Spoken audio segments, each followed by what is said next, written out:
በስመ አብ ወወልድ ወመንፈስ ቅዱስ አሐዱ አምላክ አሜን። የተወደዳችሁ የልዑል እግዚአብሔር ቤተሰቦች እንደምን አላችሁ? እንግዲህ እዚህ ፎቶ ላይ እንደምትመለከቱት ጸላኤ ሰናይ በሰዎች ልቦና ላይ ያደረ የቅዱሳኑን ክብር ዝቅ ማድረግ ይችል ይመስል በተለያየ ጊዜ የቅዱሳንን ስዕል አድኖ በተለያዩ ቦታዎች በመለጠፍ አላግባብ ቦታዎች በማስቀመጥ ብዙ ሰዎች ይጥራሉ ይለፋሉ ማለት የቅዱሳኑን ክብር ዝቅ የሚያደርግላቸው እየመሰላቸው ማለት ነው።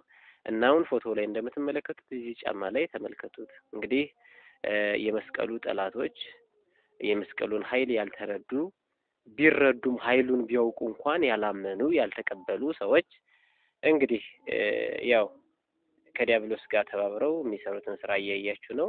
ጫማው ላይ እንዴት መስቀሉን እንደሰሩት እያያችሁ ነው።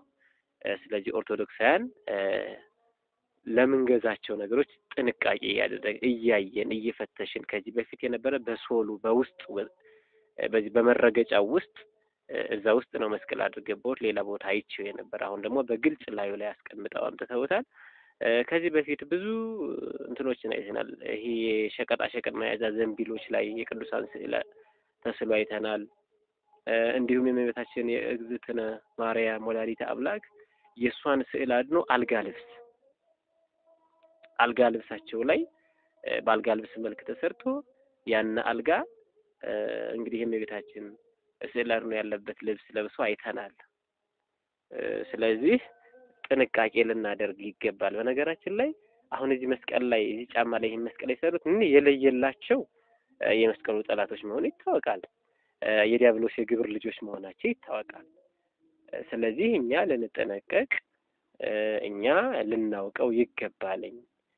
እንግዲህ እንደሚያደርጉት ያው የመስቀሉ ጠላቶች መሆናቸው የቅዱሳን ጠላቶች መሆናቸው ይታወቃል። ይሄ ሊገርመንም አያስፈልግም። ምክንያቱም እነሱ በቅዱሳን ምልጃ የማያምኑ ከሆነ የመስቀሉን ኃይል የማያምኑ ከሆነ እነሱ ውስጣቸውን ስሜታቸውን የሚገልጽላቸውን ነገር ነው የሚያደርጉት። ሌላው ነገር ግን እኛ ኦርቶዶክሳውያን ምን ያህል ለቅዱሳን ስዕላት ክብር እንሰጣለን።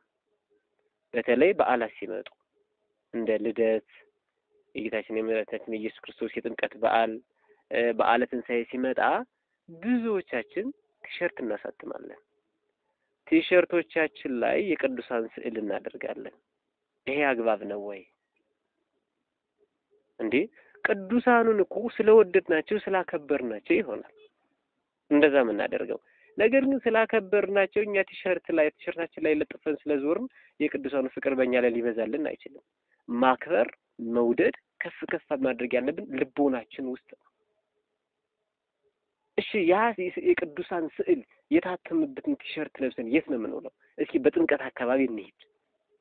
ጥምቀት ላይ ያኔ የቅዱሳን ቲሸርት የቅዱሳን ስዕል አድኖ የታተመበትን ቲሸርት ለብሰን አንዴ ከመዝሙሩ አንዴ ከዘፈኑ ከዛ በላይ ደግሞ ላባችን ሲወጣ የቅዱሳኑን ስዕል እንዴ! ስለዚህ ክብር የሚሰጠው እንደዚህ ነው። ልናውቅ ልንገነዘብ ልንረዳ ይገባል። አዎ ብዙ ቦታዎች ላይ ለበረከት አንዳንዴ ቤተክርስቲያናት ሲታነጹ ለበረከት ቲሸርት አሳትመናል።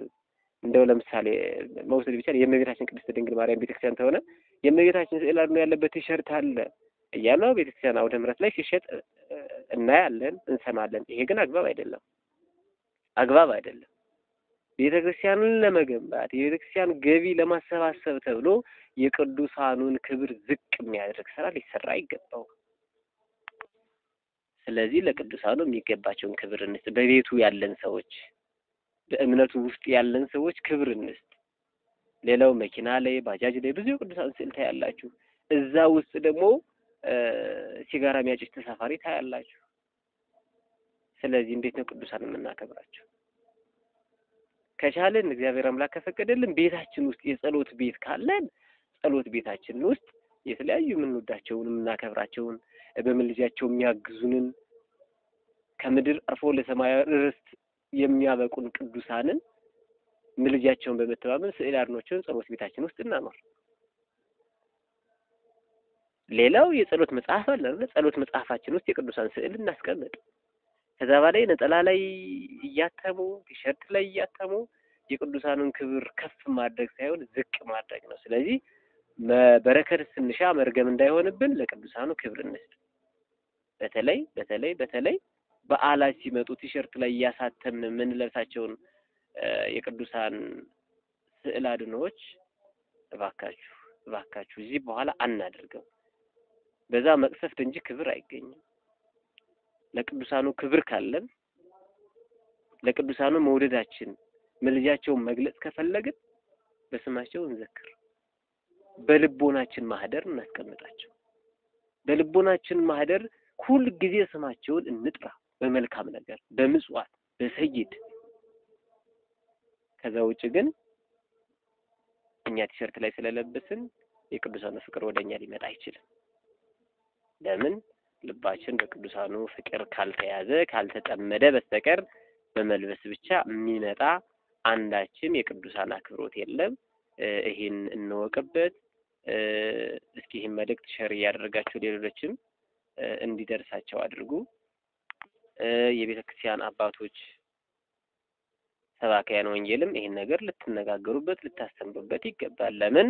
ትውልዱ አውደ ምሕረት ላይ ለበረከት እየተባለ ነው የገዛ ነው። ስለዚህ ከአባቶቻችን እኛ አንበልጥም እያለ ስዕላኑ ያለበትን ቲሸርት ስዕላኑ ያለበትን ልብስ እየለበሰ ስለሆነ ሰባኪያነ ወንጌል በዚህ በኩል የራሳችሁን ኃላፊነት ብትወጡ መልካም አለመሆኑን ብታስተምሩ መልካም ነው የሚል ሐሳብ አለኝ። መልእክቱን ሼር ያደርጋችሁ ለሌሎችም ማስተላልፉ። ለነበረን ቆይታ ልዑል እግዚአብሔር ቸሮ መድኃኔዓለም የተመሰገነ ይሁን። ወስብሐት ለእግዚአብሔር ወለወላዲቱ ድንግል ወለመስቀሉ ክቡር። ይቆየን።